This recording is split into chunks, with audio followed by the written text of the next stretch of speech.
ba parang mas sumalala yung mga kaso against violence against women, and lately po sobrang ano pa rin po ng Congress about it. So ano pong mga parang concrete plans na pwedeng hatid ng gobyerno po alleviate that?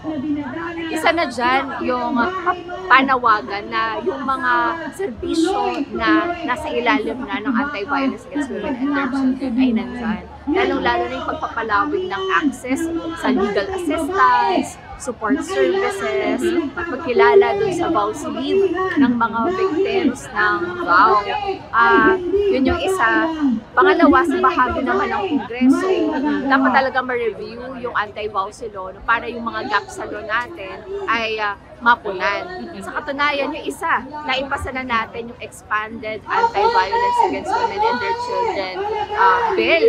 Nakapasa na yan sa House of Representatives, ngunit tinutulugan pa rin po ng Senado. Kaya ngayong darating na eleksyon, talaga nagpatakbo pa rin ng Gabriela sa Senado para yung mga napagtagumpayan natin, halimbawa, yung expanded anti-VAWS bill, ang divorce bill, hindi tutulugan, kundi talagang aaksyonan, tatalakayin, at dapat nang maisabatas. Okay. So shifting gears a little bit po, lately po kasi merong conversation online about trans women and parang ini-exclude po sila for Women's Month. Now, two questions here po. Number one, bakit in layman's term po, paano po natin ma-explain sa masa na trans women are women? And number two, ano pong kahalagahan na magkaroon ng, na maipasa ang SOGIE bill because of this issue?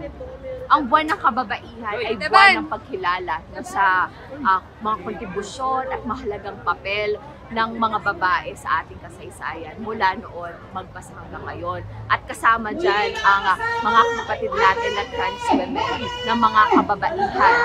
Lahat ng babae sa kulay ng bahaghari bilang babae na lumalaban sa abuso, lumalaban sa diskriminasyon, ay kasama natin sa laban para sa karapatan at kapakanan ng kababaihan at ng mas malawak na sambayan natin.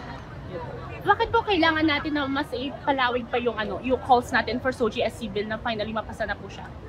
Makikinabang ang SOGIE SC Equality Bill sa lahat. Dahil lahat tayo ay may SOGIE SC at hindi yan dapat maging batayan ng diskriminasyon sa kahit sino man. Hindi ito special treatment, no, kundi equal protection sa ating lahat. Kaya nananawagan kami, no, higit 2 dekada na ang SOGIE Equality Bill na hindi pinapasa. Panahon na, hindi lang napapanahon, kundi kailangan. Matter of obligation ito sa ating mga lawmakers na dapat ay tumitindig para sa karapatang pantao at hustisyang panlipunan. Kailangan natin ang mga measures, no, na magtitiyak ng pagkapantay-pantay at pantay na protection sa lahat. Last na po, regarding the Nexperia workers strike po, ano pong mga call to action natin sa to the public po, given na parang konti lang po yung media traction na nakukuha nyo right now? Nananawagan kami sa lahat na suportahan ang welga ng mga manggagawa ng Nexperia laban sa tanggalan sa trabaho, laban sa mga unfair labor practices, at laban dun sa napakabarat, no, na pasahod sa kanila. Kaya lahat ng inyong boses ay makakatulong. Kung maaari nyo silang mabisita, magpahayag na inyong suporta, maglabas ng mga solidarity statements, lahat yan makakapaglakas ng loob pa ng ating mga magagawa na dapat lang na lumaban para sa kanilang karapatan. Support the strike of Nexperia workers. Ibalik, i-reinstate ang trabaho para sa 4 na manggagawa ng Nexperia na tinatawag.